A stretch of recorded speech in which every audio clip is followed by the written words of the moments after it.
məğlubiyyətlə yoxdur aram. Zədələr, ağrılar, yarışlar, döyüşlər, səhər məşq, axşam məşq, səbr etmək də asan deyil. İradə, istək, müqəddəs əlcəklər, illəri qurban verdim, anladım ki, əbəs deyil. Döyüş günü yaxınlaşır, zəfərində gəlir, çəkdiyim əziyyət heç ədərə getmir. Gecələr yuxusuz, çempionluq istəyi, çünki sonda bayrağım və adım yüksəlir. Yüksələn bir bayraq enə bilməz bir daha, bu bayraq saf miras, ən şərəfli ruhlara. Son həmləmək Tanrı, güc ver bu qollara. Ey bayraq, dalğalan, dalğalan, dalğalan.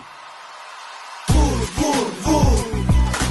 Çin olsun bütün qələbə arzuları. Vur, vur, vur.